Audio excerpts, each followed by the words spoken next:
నేను నీకోసమే ఈ ఆకు తెచ్చాను మిట్టు. దీని మహత్వం ఏంటంటే కళ్ళు కనపడకుండా ఉన్న వాళ్ళ కళ్ళల్లో దీని రసం వేస్తే వాళ్ళకి మళ్ళీ కళ్ళు కనబడతాయి.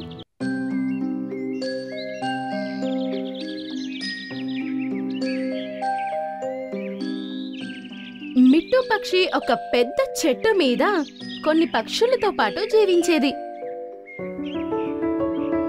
అది ఆహారం తేవడానికి రోజు వాటితో పాటు వెళ్ళేది. మరియు సాయంత్రం అయ్యాక తిరిగి వచ్చేవి. నాకు రోజు వీళ్ళతో పాటు వెళ్లాల్సి వస్తుంది. ఇంకా ఈ ఎండలోనే ఆహారం కోసం వెతకాల్సి వస్తుంది. నేను ఏం చేస్తే బాగుంటుంది? వీళ్లతో పాటు వెళ్లకుండా ఇంకా భోజనం కూడా ఏర్పాటు జరిగిపోయేలాగా. అదేం ఆలోచిస్తుందంటే గుడ్డివాడిగా నాటకమాడి కష్టపడకుండా తప్పించుకోవచ్చు. మరియు కొమ్మ మీద కూర్చుని అరవడం ప్రారంభించింది. నాకు ఏమి కనిపించట్లేదు. నాకు ఏం కనిపించట్లేదు. అది అంత గట్టిగా అరవడం విని పక్షులన్నీ అక్కడికి వచ్చేశాయి. ఏమైంది నీకు? నాకు ఏమి కనిపించడం లేదు. నేను ఈరోజు సూర్యోదయాన్ని చూశాను. బహుశా అందుకే నాకు ఇది అయింది. అలానే అది కొమ్మ మీద నించుని కిందకి పడేలాగా నాటకం చేస్తుంది. సూర్యుడిని చూస్తే ఒకరికి కన్ను కనపడకుండా ఎలా పోతుంది? ఏమో తెలీదు, కానీ నాకు నిజంగానే ఏమి కనిపించట్లేదు. ఇప్పుడు నేను ఏ రకంగా నా ఆహారాన్ని సంపాదించుకోవాలి? అదిలా మాట్లాడడం విని పక్షులన్నిటికీ దాని మీద దయ వచ్చేసింది. వాటిలో టీను ఇలా అంటుంది, మిట్టు నువ్వు ఏం బాధపడకు. నీకు మళ్ళీ కళ్ళు కనపడేదాకా మేమే నీకోసం ఆహారం తీసుకొస్తాము. నిన్ను మేము బాగా చూసుకుంటాము. లేదు, నేను కూడా కష్టపడి తినాలనుకుంటాను. నాకు బాగా తెలుసు నువ్వొక శ్రమజీవి అని. అందుకే నువ్వు ఇక్కడే ఉంటూ మేము తిరిగి వచ్చేదాకా నువ్వు మా గూటిలో ఉన్న గుడ్లు మరియు మా పిల్లలను జాగ్రత్తగా చూసుకో. అప్పుడు నీకు బాధగా అనిపించదు కదా. కానీ ఇతను గుడ్డివాడయ్యాడు. ఇతనెలా మన గూళ్ళని కాపాడుతాడు? అది ఇక్కడ ఉండడం చూసి పిల్లి మన గూడు దగ్గరికి రాదు. ఎందుకంటే దానికి మిట్టుకి కళ్ళు కనపడవని తెలియదు కదా. ఒకవేళ మీరంతా నన్ను ఇక్కడ ఉండే పని అప్పజెప్పితే నేను ఇక్కడే ఉంటాను. ఈ మాటలన్నీ పిల్లి కింద నించుని వినేస్తుంది. పక్షులన్నీ మిట్టుని చెట్టు మీదే వదిలేసి ఆహారం కోసం వెళ్ళిపోయాయి.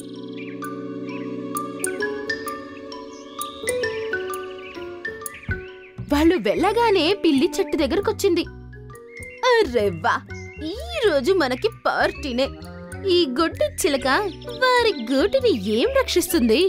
ఇప్పుడు నన్ను ఎవ్వరూ ఆపలేరు. దీనికి తెలుస్తుందా ఏంటి? ఇక్కడున్న పిల్లలను గుడ్లను నేనే తినేస్తాను.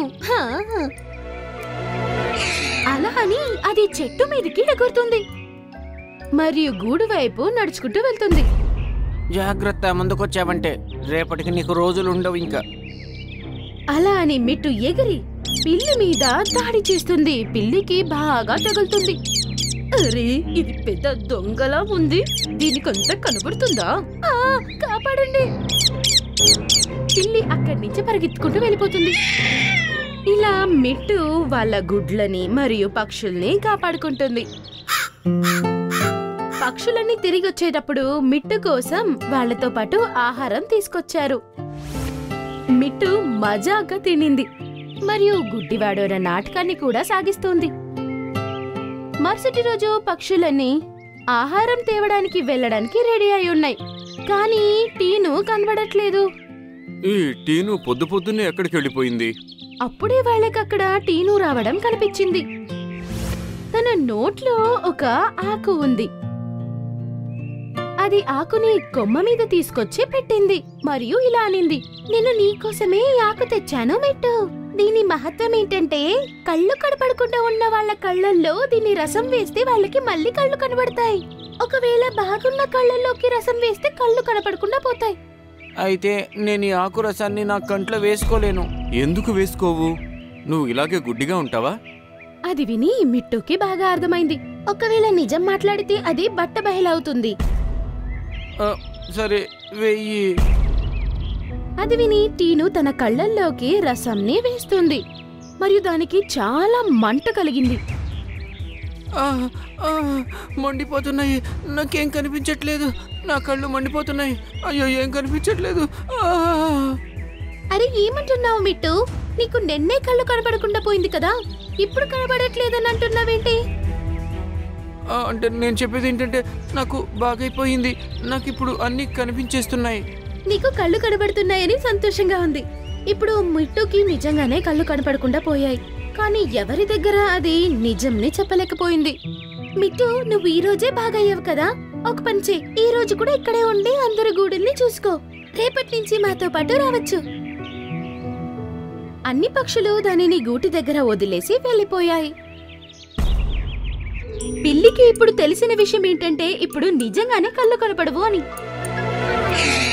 అది కొమ్మ మీదకి ఎగిరి కోపంగా ఇలా అంటుంది, నువ్వు నన్ను బాగా కొట్టావు కదా, ఇప్పుడు చూడు నిన్నేనేం చేస్తాను అని. మిట్టు మీదకి అది దాడి చేసి దానిని గాయపరిచింది. మరియు దాని తర్వాత పిల్లి పిల్లలను గుడ్లను అన్ని తినేసింది. మిట్టు గాయపడిన స్థితిలో కొమ్ము మీదే పడి ఉంది. పక్షులన్నీ అక్కడికి వచ్చాక అక్కడ ఉన్న పరిస్థితిని చూసి అన్నీ చాలా బాధపడ్డాయి. మా పిల్లలు ఇంకా గుడ్లు ఎక్కడ మిట్టు? వాటిని పిల్లి తినేసింది. కానీ నువ్వు ఇక్కడే ఉన్నప్పుడు అదెలా వచ్చింది? నువ్వు దానిని ఆపలేదా? నేను మీ అందరితో అబద్ధం చెప్పాను నాకు కళ్ళు పోయాయి అని. ఎందుకంటే నేను కష్టపడకుండా తినాలి అనుకున్నాను. కానీ టీను పక్షి నా కంట్లో ఆకురసం వేసినప్పుడు నేను నిజంగానే గుడ్డివాడినయ్యాను. కానీ మీరంతా నా మీద కోప్పడతారని నేను బాగా అయిపోయిందని చెప్పాను. నిజానికి ఇప్పుడు నాకు అసలు ఏం కనిపించట్లా. ఇంకా అందుకే నేను మీ అందరి పిల్లల్ని కాపాడలేకపోయాను. మిట్టు, కేవలం నీ కారణంగా మా పిల్లలంతా చనిపోయారు, ఇంకా గుడ్లు నాశనమయ్యాయి. నువ్వు శిక్షకి అర్హుడివి. పక్షులన్నీ దానిపై దాడి చేశాయి. వారి కోపమంతా దాని మీద చూపించాయి. దాని యొక్క రెక్కలు కూడా దెబ్బతినడంతో ఇప్పుడు చెట్టుపై కూడా ఉండలేకపోయింది. ఆ రోజంతా చెట్టు కిందే పడి కష్టపడుతూ ఉంది. రాత్రి తన యొక్క కవల సహోదరుడు టీటు వచ్చాడు మరియు దానిని ఈ పరిస్థితిలో చూసి చాలా బాధపడుతుంది. అరే మిట్టు, నీకు ఏం జరిగింది ఇలాగున్నావు? ఎవరు కొట్టారు నిన్ను? నేను ఇలా అవ్వడానికి కారణం నా బద్ధకమే. అలా అని టీటుకి జరిగిన విషయమంతా చెప్పింది. నువ్వు నిజంగానే మంచి పని చేయలేదు. నువ్వు ఇప్పుడే వెళ్ళి పక్షులన్నింటినీ క్షమాపణ అడగాలి. కానీ ముందుగా నేను నీకు సరయ్యేలా చేస్తాను.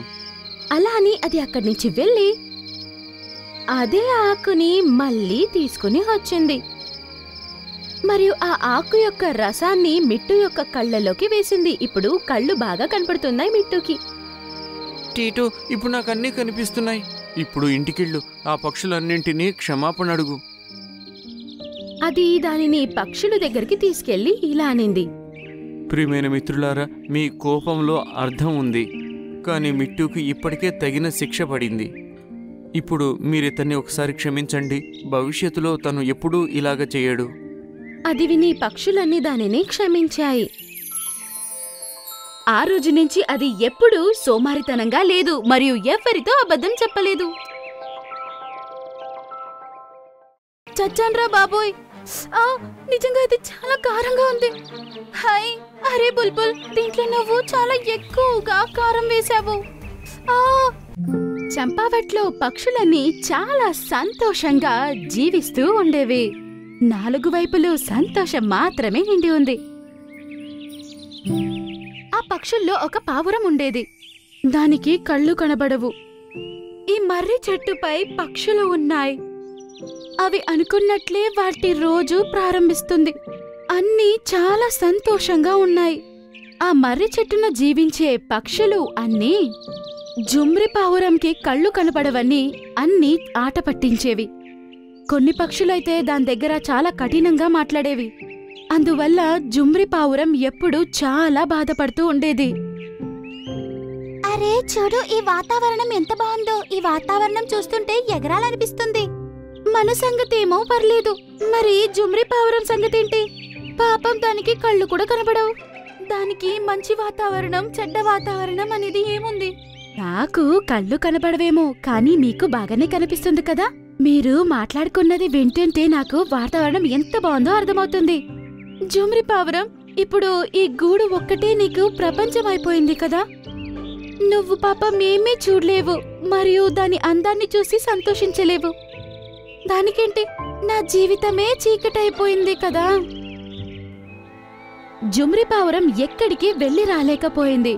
అందుకు ఆ మర్రి చెట్లు ఉంటున్న పక్షులు అన్నీ దానికి ఏదో ఒక ఆహారం తెచ్చి ఇచ్చేవి. ఒకరోజు ఏం జరిగిందంటే, తీసుకో పిన్ని, మా అత్తమ్మ నీకు పకోడీలు ఇచ్చిరమ్మంది. బాగుండు బిడ్డ, మంచి సమయంలో మీ అత్త పకోడీలు ఇచ్చి పంపింది. నాకు చాలా ఆకలేస్తుంది. ఈరోజు ఆహారం ఇవ్వడానికి ఎవ్వరూ రాలేదు. వాళ్ళకేంటి, వాళ్ళు వెళ్ళి ఇచ్చారమ్మంటారంతే. కానీ పని చేయాల్సింది మేమే. ఇంటి పనితో పాటు నీకు కూడా చాకరీలు చెయ్యాలి. ఎక్కడికైనా వెళ్ళి చావచ్చు కదా. మా ప్రాణాలు తీయడానికి ఈ మర్రి చెట్లోనే కూర్చునుంటావు. మరోవైపు మా అత్తయ్య ఊరికే పెత్తనం చెలాయిస్తూ ఉంటుంది. జుమ్రీ పావురం ఒక పకోడీని తీసుకుని నోట్లో పెట్టుకుంటుంది. దానికి చాలా కారంగా ఉంటుంది. తట్టుకోలేక అరుస్తుంది. చచ్చాన్రా బాబోయ్, నిజంగా ఇది చాలా కారంగా ఉంది. హాయ్, అరే బుల్బుల్, దీంట్లో నువ్వు చాలా ఎక్కువగా కారం వేశావు. ఫస్ట్ నేను నీకు తినడానికి ఇవ్వాలి, మళ్ళీ నీ కథలు వినాలి. ఎక్కువ కారం అయితే ఏమైంది? ఎక్కువే ఉంది కదా, ఏం తక్కువ లేదు కదా. తినాలనుకుంటే తిను, లేదంటే నీ ఇష్టం. మా అత్త చెప్పిందని నేను నీకు పకోడీలు ఇవ్వడానికి వచ్చాను. పకోడీ చేస్తూ చేస్తూ ఈ వేడిలో ప్రాణమే పోతుంది. మరి నువ్వు ఇక్కడ కథలు చెప్తున్నావా? బుల్బుల్ యొక్క ఇలాంటి మాటలు విని జుమ్రి పావురం చాలా బాధపడుతుంది. దానికి ఎక్కువగా ఆకలేస్తుండడం వల్ల కారం ఎక్కువైన ఈ పకోడీలనే మెల్లగా తింటుంది. మెల్లగా అలాగే కాలం గడిచిపోయింది. మరియు చలికాలం కూడా వచ్చేసింది. ఓరే దేవుడా, ఈరోజు చాలా చలేస్తుంది. గాలి కూడా చాలా చల్లగా ఉంది. ఈ చలి నుంచి తప్పించుకోవడానికి నా దగ్గర ఒక స్వెటర్ కూడా లేదు. ఏమైంది పోపట్? ఏం మాట్లాడుకుంటున్నావు నువ్వు? అరే పిన్ని, చాలా చల్లటి గాలి వస్తుంది. ఈ చెట్టులో ఉన్న ఏ పక్షి దగ్గర స్వెటర్లే లేవు. ఎందుకంటే పోయిన సంవత్సరం కొన్నిన అన్ని స్వెటర్ పాడైపోయాయి, చిన్నవి అయిపోయాయి. మరి కొత్త తీసుకోవాల్సింది. చల్లటి గాలి వస్తుందని మీకు తెలుసు కదా. అది మాత్రం కాకుండా చలికాలం వేరే వచ్చేసింది. మిమ్మల్ని మీరు కాపాడుకోవాలి కదా. ఆహా, నాకన్నీ తెలుసు. కానీ స్వెటర్లు అమ్ముతున్న ఆ పావురం అది మన అడవి వదిలి వేరే అడవికి వెళ్ళిపోయింది. ఇప్పుడు ఎక్కడి నుంచి స్వెటర్ కొనాలి? ఇప్పుడు చూస్తే చల్లటి గాలి ఎక్కువగా ఉంది. ఇప్పుడు వాళ్ళ గూడులో ఉండడమే మంచిది. కానీ అక్కడ కూడా చలిలో నుంచి తప్పించుకోగలమో లేదు. పోపట్, నువ్వేమీ బాధపడకు. నా దగ్గర కొంచెం ఉల్లుంది. నేను నీకోసం మఫ్లర్ చేసిస్తాను. ఎలాగో నా కాలంలో నేను మంచిగా స్వెటర్లు చేసేదాన్నే అని మా అమ్మ చెప్పేది. కానీ నీకు కళ్ళు కనబడవు కదా. నువ్వు చూస్తూ ఉండు, నీకోసం మఫ్లర్ ఎలా తయారు చేస్తానో చూడు. జుమ్రి పావురం ఒక్క రోజులోనే మఫ్లర్ని తయారు చేసేసింది మరియు పోపట్ చిలుకకి ఇస్తుంది. అరే వా పిన్ని, నువ్వు చాలా బాగా వేశావు. ఈ మఫ్లర్ ఎంతో మెత్తగా మరియు వెచ్చగా ఉంది. ఇది వేసుకున్న తర్వాత నాకు ఇప్పుడు చలి వేయట్లేదు. మరియు ఇలాంటి అద్భుతమైన డిజైన్ నేను ఇప్పుడు దాకా చూడలేదు. నువ్వు ఇంత మంచి డిజైన్ వేశావు. నీకు నచ్చింది కదా, ఇంకేం కావాలి నాకు? కానీ ఇది ఎలా అల్లావో? నీకు కళ్ళు కనబడవు కదా. ఆ భగవంతుడు ఒక దారి మూసివేశాడంటే ఇంకో దారి తెరుస్తాడు. నేను అందాజుగా స్వెటర్, మఫ్లర్, టోపీ అన్నీ చేస్తాను. పోపట్ చిలుక యొక్క మఫ్లర్ చూసి పక్షులన్నీ అలాంటి మఫ్లరే వేసుకోవాలి అని ఆశించాయి. చిలుక ఈ మఫ్లర్ అల్లింది గుడ్డి పావురం అని చెప్పిన వెంటనే ఎవరూ దాన్ని నమ్మలేకపోయారు. అరే, ఏం మాట్లాడుతున్నావు నువ్వు? గుడ్డి పావురం మఫ్లర్ అల్లిందా? అది ఎలా సాధ్యం? నాకు కళ్ళు బాగా కనపడతాయి, కానీ నేను ఇంత మంచి డిజైన్ వేయలేను.